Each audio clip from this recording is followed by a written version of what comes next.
Graça e paz da parte de Deus, nosso Pai, e da do Senhor Jesus Cristo. Que a bondosa mão do Senhor esteja ministrando a sua vida, a sua casa, a sua família, tudo que você faz para conquistar o pão de cada dia, mas que as questões espirituais sejam muito mais relevantes para você. Ontem falei sobre restituição de coisas, de sentimentos, de oportunidades e, por que não dizer, restituição de relacionamento com Deus. Sim, está à nossa disposição. Eu quero celebrar com você hoje o capítulo 2 de Joel, versículo 27. Diz: Vós sabereis que eu estou no meio de Israel e que eu sou o Senhor vosso Deus e ninguém mais, e o meu povo não será envergonhado para sempre. Quem está falando isso aqui é Deus. E a mensagem, ela é no cunho histórico e no momento específico para a situação, para a circunstância que o povo de Judá está vivendo. E a Bíblia diz que o Senhor fala: vocês vão saber que eu estou no meio de vocês. Eles iriam ver indícios da presença de Deus, a manifestação do Senhor. A Bíblia diz, e isso é uma informação plena em toda a Escritura, da manifestação da presença de Deus, das formas, das maneiras como Deus se utiliza para ministrar a nós, para falar a nós. Quando nós abrimos a leitura do livro de Hebreus, a carta aos Hebreus, a Bíblia diz: havendo Deus antigamente falado aos pais pelos profetas, muitas vezes das mais variadas formas, a nós falou nesses últimos dias pelo seu Filho. Essa escritura de quase 2000 anos retrata isso, das variadas formas e das muitas vezes que Deus busca falar com o seu povo. A questão principal não é Deus falar, porque Ele está sempre falando, por isso que eu digo que não é a questão principal. Mas a questão principal desse relacionamento é nós ouvirmos Deus. E existe uma coisa muito importante: não só ouvirmos Deus, mas darmos ouvidos a Deus, acatarmos a palavra do Senhor na nossa vida. Quando isso acontece, o nosso relacionamento com o Senhor tem uma probabilidade enorme de produzir aquilo para o qual Deus ministra o seu conhecimento a nós. Eu acho extraordinário quando o próprio Deus diz: vocês vão saber que eu estou no meio de vocês. Como que eu faço para saber que Deus está no meio da igreja, no meio da minha família, está no centro da minha vida? Demanda conhecimento. Eu tenho que, de alguma forma, conhecer no mínimo um pouco acerca de Deus, para que, diante da sua manifestação, eu tenha discernimento que é Ele, que é a presença dEle.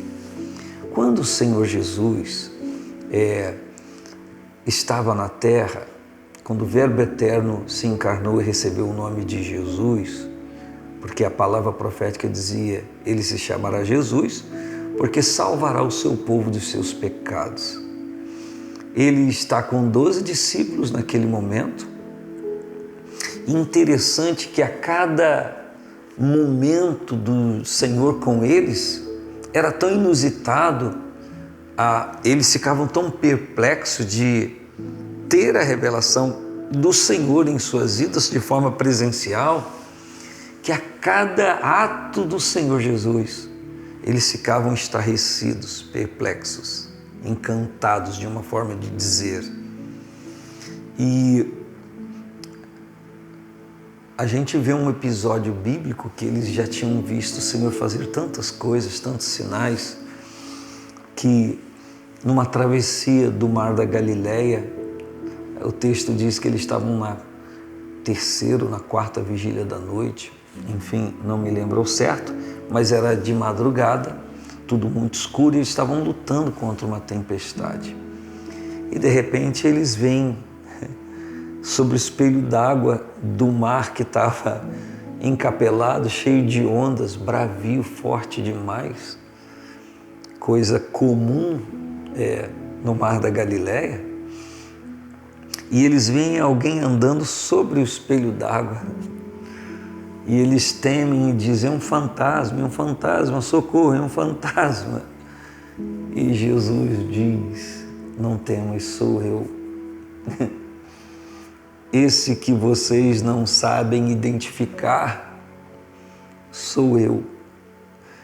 E aí a palavra diz que o Senhor acalma tudo ali, ordena ao vento que se cale, e há aquela confraternização de conhecimento e de reconhecimento de quem é o Senhor.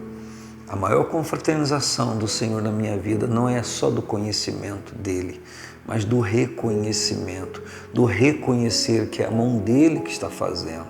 Por quê? Porque se nós não soubermos fazer isso e não tivermos esse nível de relacionamento com ele, a gente vai atribuir a manifestação da glória dele a um fantasma. Nós vamos olhar algo acontecendo e vamos dizer: é isso, é aquilo e tantas coisas, e uma das últimas opções talvez fosse falar que era Deus. E por que não dizer que nos episódios da nossa vida que a gente acredita não ser tão bom, a gente às vezes passa por momentos maravilhosos também, situações tão opostas, e a gente às vezes tem tanta dificuldade de enxergar Deus nesses momentos cruciais da nossa vida. Por isso que algumas pessoas ainda cegamente continuam dizendo: onde estava Deus no meu sofrimento? Onde estava Deus quando isso aconteceu na minha vida? De uma coisa eu posso garantir: Ele estava sustentando a sua vida, a minha vida, para que a gente não fosse destruído. E diante daquele episódio que nós qualificamos e naquele momento determinamos que não foi bom, Deus estava trabalhando para dar excelentes resultados em nossa vida. Então, Ele diz: vocês vão saber que eu estou no meio de vocês. A gente pode saber que Deus está presente em nossa vida pelo fato de estarmos ainda de pé, espiritualmente falando, glorificando o nome dEle. Eu falo a você, meu irmão, minha irmã, que já passou por tantos percalços na vida, tantas lutas e dificuldades, tantas provações, e nenhuma dessas batalhas e episódios de luta afastou você ou afastaram você do Senhor. Ao contrário, você continua cada dia mais firme, mais temente, mais envolvido, envolvida, mais adorando ao Senhor, considerando a glória dEle, estimando a Deus na sua vida, honrando ao Senhor, porque você aprendeu a depender dEle e você confia nele inteiramente. Então, você tem tido nesse espaço de tempo uma certeza: só sobrevivi até agora porque Deus está presente em minha vida. Sabereis que eu estou no meio de vocês e que eu sou o Senhor vosso Deus e ninguém mais. Ou seja, o nosso culto, a nossa celebração, a nossa atenção é só dele, é só para ele. Domingo agora ainda disse à igreja que Deus não é o primeiro, Ele não é o número 1, Ele é único, porque Ele não tem concorrente em nossa vida. Ele é único em nossa vida. As outras coisas são outras coisas. Deus é único. Ele está no lugar que tem que estar em nossa vida, assentado no trono do nosso ser, governando o nosso ser pelo seu Espírito, por sua palavra. É maravilhoso ou não é maravilhoso isso? Claro que é. Sabereis que estou no meio de vocês e que eu sou o Senhor. Não apenas estou entre vocês, junto a vocês e presente na sua vida, mas que eu sou o Senhor, vosso Deus, e ninguém mais. O Senhor está dizendo aqui da impossibilidade de alguém ocupar na minha vida o lugar que é dele. E você? tem colocado no lugar de Deus alguma coisa? Você não conseguia casar, casou. Você não tinha filhos, tem. Você não tinha um carro, agora tem. Você não tinha um excelente emprego, agora tem. Tem uma casa que você ama, que você gosta, que você curte. Beleza, tenha isso e muito mais. Mas que Deus continue sendo o único Deus da sua vida e nenhum outro.